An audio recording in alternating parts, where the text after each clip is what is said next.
Okey, Assalamualaikum.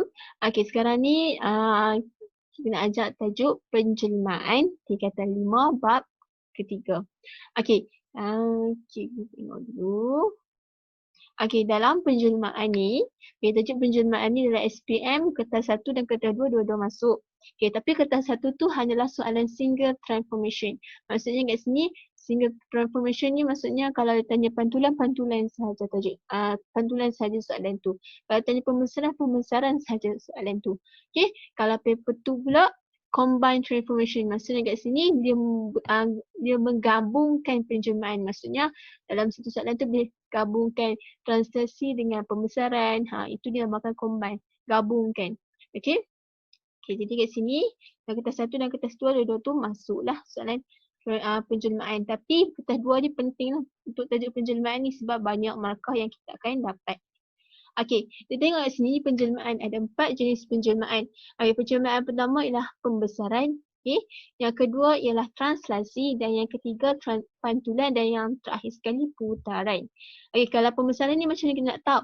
Mudah sahaja nak kena pasti dan macam mana nak kena pasti? Dia melibat ada satu besar kecil itu namakan pembesaran.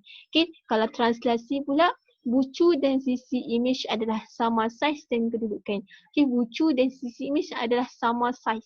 Saiz ni sama dan kedudukan dia pun sama. Cuma tempat sahaja berbeza. Okey, kedudukan dia sama. Okey, kalau maksudnya kedudukan dia sama maksudnya kalau dia menghadap belah kiri, untuk image dia pun menghadap ke belah kiri. Okey, kalau pantulan pula ada cermin yang terbentuk. Maksudnya pantulan ni ada cermin. Okey, pastikan ada cermin baru itu dinamakan pantulan. Okey, yang keempat ialah sekali putaran. Okey, putaran ni macam mana kita nak kena pasti dia tiada tanda-tanda penjelmaan pertama, kedua dan ketiga. Maksudnya kalau kenalkan nak tahu putaran dia tak ada ciri-ciri pembesaran, tak ada ciri-ciri translasi, tak ada ciri-ciri pantulan. Okey, itu putaran. Okey, kita tengok yang seterusnya pula. Okey, kita tengok pembesaran dahulu. Okey, pembesaran ni dia ada pusat pembesaran dan faktor skala. Okey, kalau dalam tajuk pembesaran ni mesti ada pusat. Okey, pusat pembesaran. Okey, di mana dia pusat pembesaran ni gunakan untuk kita menunjukkan dia membesar di situ. Okey, tu dia punya pusat adalah pusat pembesaran. Okey, jadi sini kalau tajuk pembesaran ni dia ada pusat pembesaran dan faktor skala. Macam mana kita nak tahu faktor skala? Panjang sisi image bahagi dengan panjang sisi objek. Okey, panjang sisi image bahagi dengan panjang sisi objek. Okey, contoh kat sini kalau panjang sisi image kat sini, okey, yang ABC ni maksudnya yang ABC ni yang ni objek lah. Kalau A ada koma kat atas dengan B ada koma di atas dan C ada koma di atas ni bermakna yang ni image. Kat sini kata panjang sisi image. Okey, panjang sisi image 4 bahagikan dengan 2 panjang sisi objek. Kita ambil satu sisi yang AB ni dia ada 4 untuk image dan ada 2 untuk objek. Jadi dia punya faktor skala dia 2. 4 bahagi dengan 2. Jadi faktor skala dia 2. Okey, jadi itu faktor skala. Okey, itu cara nak cari faktor skala. Okey, dalam pembesaran cuma ingat pusat pembesaran dan faktor skala sahaja. Okey, kita tengok seterusnya pula translasi. Okey, translasi ni merupakan pemindahan semua titik pada suatu satah mengikut arah yang sama dan melalui jarak yang sama.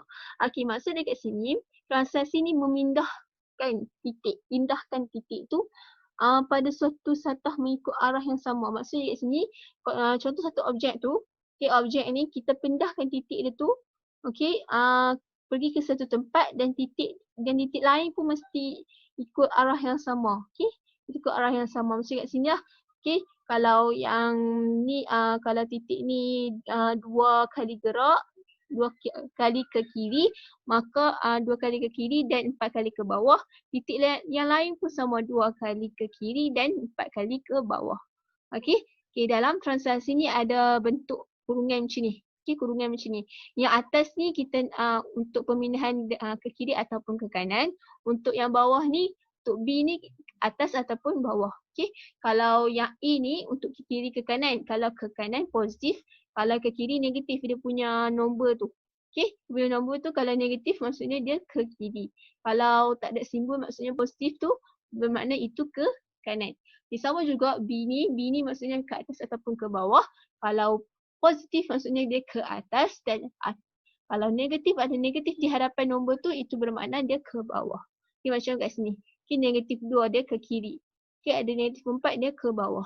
Okay, itu translasi. Okay, kita tengok seterusnya pula pantulan.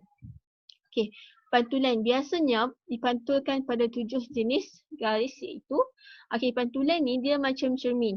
Kita pantulkan. Bila kita tengok cermin, cermin itu memantulkan wajah kita. Okay, itu dinamakan pantulan. Pantulkan. Okay, jarak objek nak ke cermin, contoh AB cermin, jarak objek ke cermin sama jarak dengan cermin ke image. Mesti sama jarak. Okay, selalunya yang menjadi cermin tu selalunya ada 7 jenis garis. Okay, maksud 7 jenis ni maksudnya garis-garis yang selalu dijadikan cermin. Okay, garis-garis yang selalu dijadikan cermin. Ataupun garis-garis yang dipantulkan. Okay, digunakan garis tu digunakan untuk dipantulkan. Okay, ataupun cermin lah, kita mudah faham cermin lah. Okay, pada garis sisi objek, okay, garis sisi objek ni pun boleh dijadikan boleh dijadikan cermin juga. Pada paksi X, okay, pada paksi X dalam graf tu, pada paksi Y, okay, dalam graf yang tegak tu pada paksi Y, pada garis Y sama dengan K. K tu sesuatu nombor lah, maksudnya contoh Y sama dengan K. Jadi kita garislah kat mana Y sama dengan K tu. Okay, pastikan Y sama dengan K ni garis dia mendatar. Sebab Y garis dia mendatar. Okay, pada garis X sama dengan H. H tu sesuatu nombor, jadi contoh dia X sama dengan 5. Okay, pastikan X sama dengan 5 ni, pada garis X sama dengan H ni maksudnya pastikan garis tu tegak. Okay, tegak. Okay, itu baru dinamakan X sama dengan sesuatu nombor. Ataupun pada garis Y sama dengan X. Y sama dengan X ni bermakna setiap koordinat cermin tu, okay, ataupun setiap koordinat paksi simetri tu sama. Okay, contohnya koordinat setiap cermin tu yang dilalui itu semua sama. Maksudnya satu. Koordinat Y dengan X ni sama. 1, 1, 2, 2, 3, 3, 4, 4. Itu dinamakan Y sama dengan X.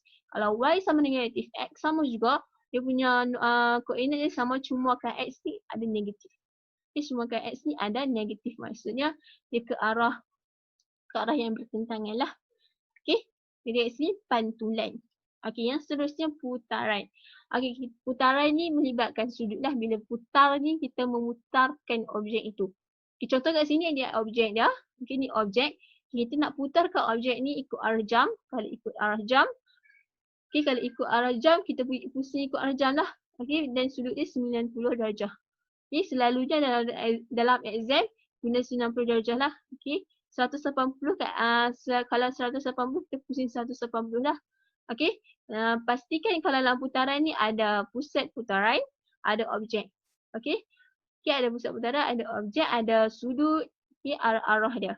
Okay, jadi kat sini objek, kalau ikut arah jam, kita ikut arah jam ke kanan lah. Kalau lawan arah jam ke kiri. Okay, darjah. Okay, nanti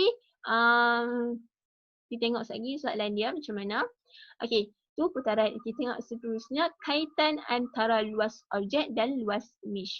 Okay, ini kita nak cari luas objek dan luas image. Okay, dalam soalan SPM, kertas 2 mesti akan masuk soalan last kali. Untuk penjelmaan tu mesti akan ditanya luas objek dan luas image. Salah satulah sama ada luas objek ataupun luas image. Okay, nak tentukan luas objek dan luas image tu, yang ni penting. I ni image, kini maksudnya I ni luas image lah. O ni luas objek. K kuasa 2 ni, K ni lah faktor skala. K kuasa 2 ni dia punya formula dia. Ini memang kena ingat lah. I ni image, O objek, K ni faktor skala. Okay, kalau cikgu kalau nak senang ingat, I okey kalau berdua. Okey, ni senang ingat lah. Kalau nak ada lagi, kalau dia punya formula ada lagi, tapi yang paling senang nak ingat pun I okey kalau berdua. Okey, ni untuk formula kita kaitan luas objek dan luas image. Maksudnya kat sini I ni ialah luas image, O luas objek, K ni faktor skala. Contoh kalau kat sini so kita cari luas image, kita isi je lah luas objek dia apa, faktor skala dia apa. And then cari jawapan dia berapa. Okay, mudah je kalau cari luas objek. Kalau suruh kita cari luas objek, kita tukarkan sahaja. Bagi luas objek tu duduk di hadapan. Dan luas image tu duduk di belakang. Okey. Kita tengok sini. Okay, ini antara formula dia. Yang last sekali, yang ni paling penting. Okey, ayat untuk membina ayat penjelmaan dalam SPM. Okey, ayat ni kita guna dalam kertas luar. Okey, ayat ni penting. Okey, kalau kita salah je, kita tulis salah je tulis ayat dan ayat tu memberi makna yang lain, maka tak dapatlah markah. Okey, contoh kat sini kalau translasi, kita just tulis translasi XY. Kita just tulis nombor dia je. Okey, tulis simple je untuk translasi, kita just tulis translasi XY. Okay, something contoh kat sini X sama dengan translasi XY. Okay, pantulan pula ayat dia pantulan pada garis. Garis Y sama dengan 3 ke. Okay, ini ayat dia. Okay, putaran pula sama dengan putaran berapa darjah? Selalunya 90 darjah lah. Putaran 90 darjah ikut ataupun lawan. Okay, salah satu ikut ataupun lawan. Arah jam. Kalau lawan, putaran 90 darjah lawan arah jam pada pusat. Di pusat dia kita tulislah koordinat dia berapa. Kita tulis koordinat dia berapa. Pembesaran pula, pembesaran faktor skala. Faktor skala kena tulis pada, okay, faktor skala pada pusat tu, koordinat tu. Okay, dalam transaksi yang paling penting dia punya transaksi tu, dia punya nombor tu. Kalau pantulan garis dia penting. Kalau putaran dia punya, kalau putaran banyak sikit lah. Dia punya sudut dia, okay, apa darjah dia, ikut ataupun lawan dengan pusat. Kalau pembesaran dua yang penting, ada dua benda yang penting yang kena tulis. Faktor skala dengan dia punya pusat. Okay, pusat pembesaran tu. Okay, ini ialah ayat membina ayat penjelmaan dalam SPM. Yang ni penting kita nak guna dalam kertas 2.